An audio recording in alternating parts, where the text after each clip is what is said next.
Hello and welcome to Men of the Den. My name's Eric and it's Friday, June 17th. This week on Men of the Den, we have been spending a lot of time discussing the shooting in Orlando and the circumstances around that, as well as kind of the situation on the ground for LGBT people and where we need to go socially and politically. This morning, I wanted to take some time to look at the state of anti-LGBT legislation in the United States. This Wednesday, I believe, the New York Times released a op-ed piece called "The Corrosive Politics That Threaten LGBT Americans." And in it, they state, since the marriage ruling, meaning the Obergefell versus Hodges ruling that happened last year, several Republican-led state legislatures and Republican governors and federal lawmakers have redoubled their fight against legal protections for people on the basis of sexual orientation and gender identity. So far this year, more than 200 anti-LGBT bills have been introduced in 34 states. I wanted to kind of get a sense of what those things are and how they're being proliferated. And joining me to help understand this is Peter Montgomery. He is a senior fellow at People for the American Way. He's a Washington, D.C.-based writer and activist, and he covers the religious right and its intersection in LGBT issues. Thank you for joining me, Peter. Thanks, Eric. Very happy to be here. So, Peter, this is not news to you that there's anti-LGBT legislation. This is my life. Right. You've been covering this for quite a long time. What is different now that's kind of driving this proliferation of anti-LGBT law? I think the New York Times piece that you mentioned really hit the nail on the head. I think the marriage equality ruling was really sort of seen as a kind of apocalyptic event by a lot of people on the religious right. And last year, in last spring's state legislative sessions, there were more than 100 anti-LGBT bills, a lot of them in anticipation of the possible marriage equality ruling. And then since then, we've seen, twice as many of those bills. And it's really an effort to sort of avoid that legal victory in some cases by carving out and giving special protection to expansive kinds of legal protections for discrimination against LGBT people and same-sex couples in the name of religious freedom. This has been going on for a while, though. I mean, this is kind of the newest incarnation of the things that happened under DOMA and other things. What exactly is different, do you think, in the way that the bills are being introduced and structured these days? Well, there's a couple different things. You're right, it has been going on for a while.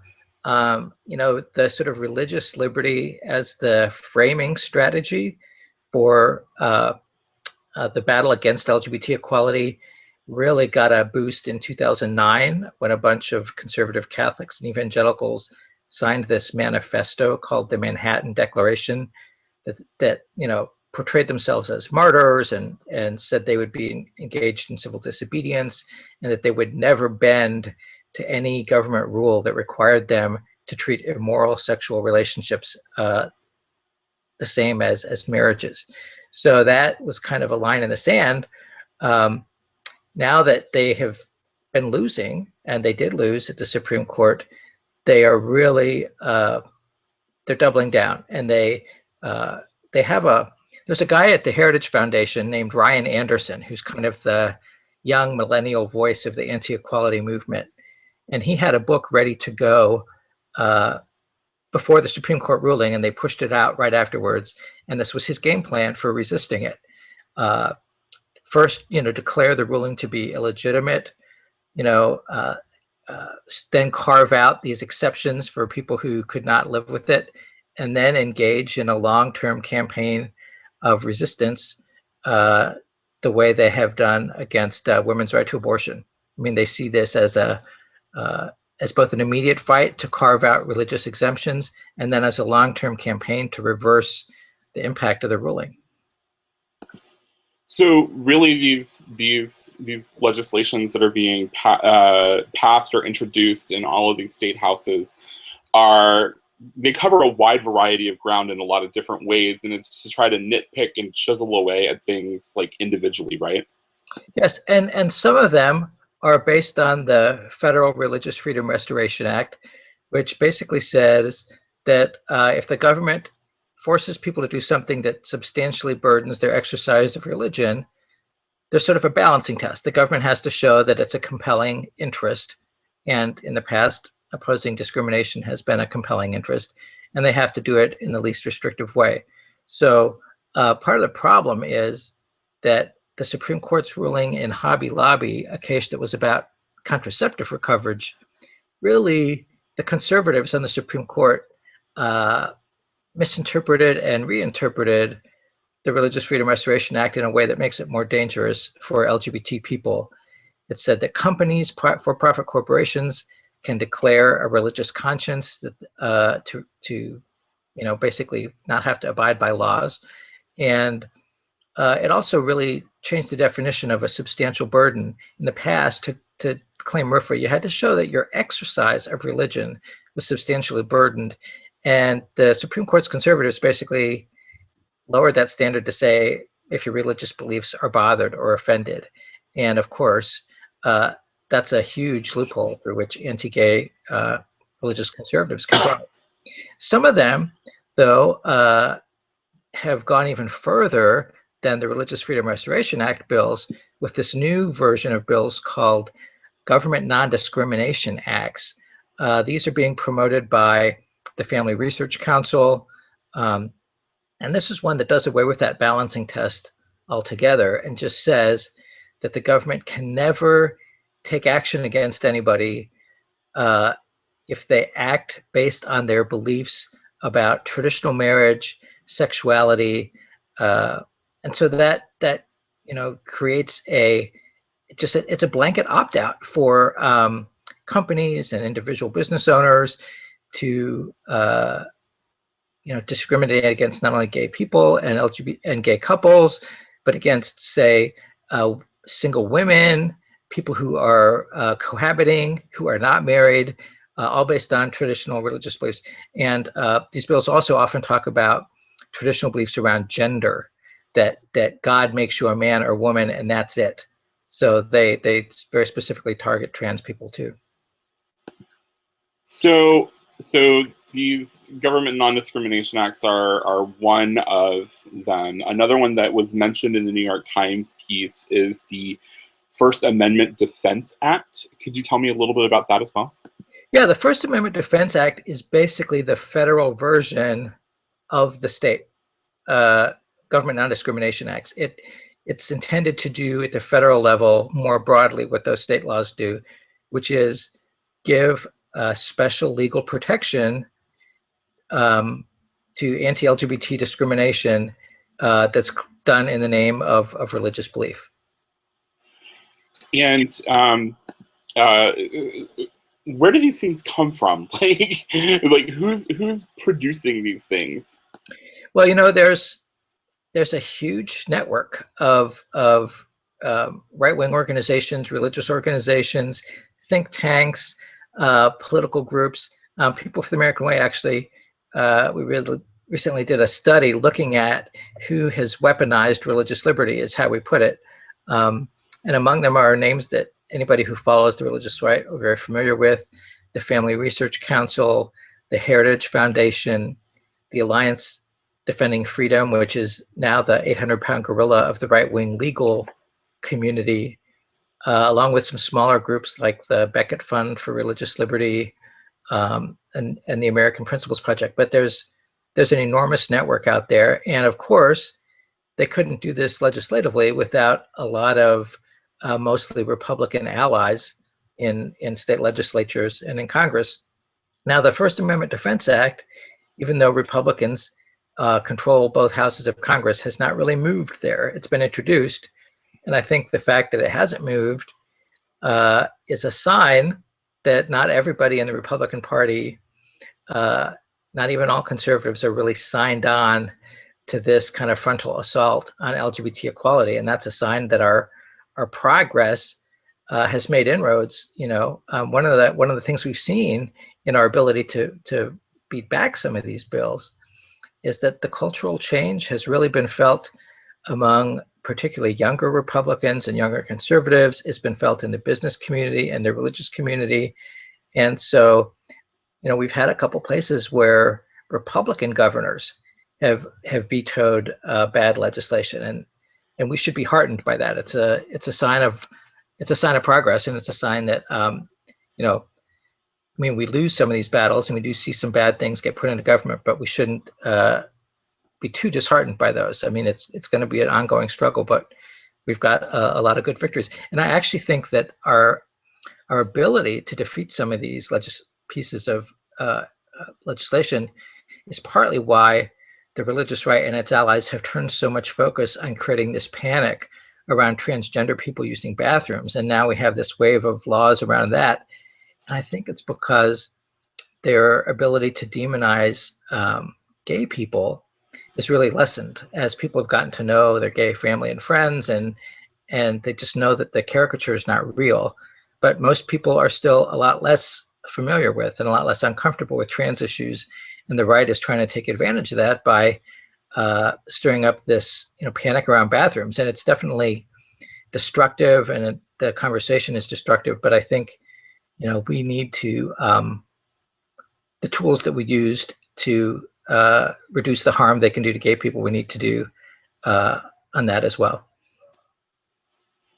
And I think that kind of leads me to my final big question here really is, given this proliferation of law, but also our ability to try to actively resist it and to see the kinds of changes that we had in Georgia where they vetoed that bill, and the huge backlash against HB2 in North Carolina, what can LGBT people and their allies do to try to help stop this big wave of hateful legislation? Yeah, so there's a lot of things people can do, and I guess I'll think about them in a couple different categories. One is to get involved through your local LGBT community center or your statewide equality advocacy group. Wherever you live, there is some local group of advocates, working at the state level to advance LGBT equality, and they can always use more help and activists. Another is that this is 2016. It's an incredibly important election year, and people can get involved by contributing and volunteering for a presidential race, a Senate race. There are 6 Senate races now that are seats that are held by Republicans who are considered vulnerable. And the difference for LGBT people of having the U.S. Senate controlled by Democrats as opposed to controlled by Republicans is extraordinary. And everything from the ability to get fair judges confirmed into office and the ability to control the legislative calendar. So those are places people could get involved. And we've seen how important local offices are, city councils, state legislatures. A lot of those races are happening this year. The religious right, I was just at a conference of religious right activists last year. They are mobilizing for all of those races. And so we need to be too. If people aren't quite ready to take that step, one thing that people can do is to engage online. And, we have a sense that social media is just this toxic pit of insults going back and forth, and it can be.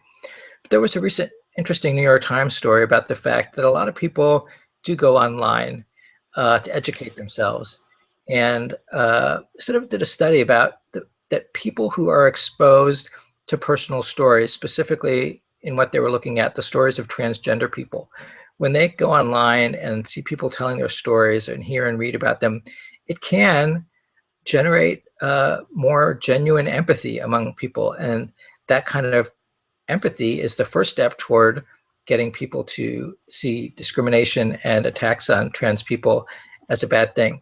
So, find places to engage online and to engage constructively. Just getting in insult battles doesn't really change anyone's mind. But if you're willing to tolerate some questions that might seem dumb or offensive, and engage with people, you might really change some hearts and minds, and that's an important thing to do. And then one other thing is there's a lot of great resources out there to educate yourself to be the most effective advocate for what you believe in. And LGBT think tanks and advocacy organizations have actually invested a lot in figuring out the best ways to change people's minds and what kind of language is more effective and what kind of language is less effective. You know, some of the language we use within our community to motivate people is good for that purpose, but is actually not so good at convincing people who are not yet with us. So understanding those differences is really valuable. Freedom for All Americans, and that's just freedomforallamericans.org, has pulled together a lot of that research. And this spring they put it up, they call it a campaign in a box. And it's really an activist toolkit that has information on the best research on messaging, on how to be a good digital activist, how to use earned media and social media. It's a really good set of resources for people to look at to figure out how to most effectively use their own voices on all these issues.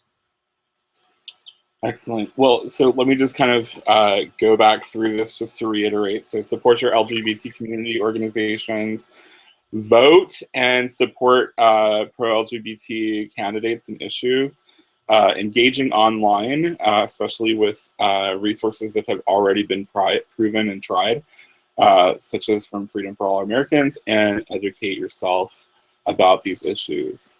And miss anything? No, I think that's great. One other way, just to put in a plug, another way to educate yourself about what our opponents are doing is one of the places that I write for is People for the American Way's Right Wing Watch blog. And, you know, we've got a few of us who spend way too much time than is healthy going to right-wing conferences and listening to their broadcasts and reading what they put out there in an effort to help us all understand what we're up against and to see what strategies they're using. And so that's a good way to stay abreast of what our opponents are doing.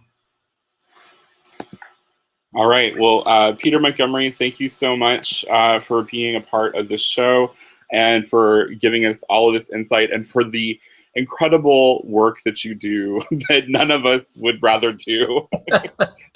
Thank you, Eric. I appreciate it. I really appreciate the chance to come on and talk to folks. Thank you again. And for those of you watching, this video will be on our YouTube channel at youtube.com/menoftheden. And in the description to this video, I will put links to all of the articles and organizations that we've discussed. And Pete, if you have any additional ones that you'd like to share with people, you can just send me an email and I'll add them into the video description. Great. And okay, great. Thank you. And I will see everyone next Friday. Thank you.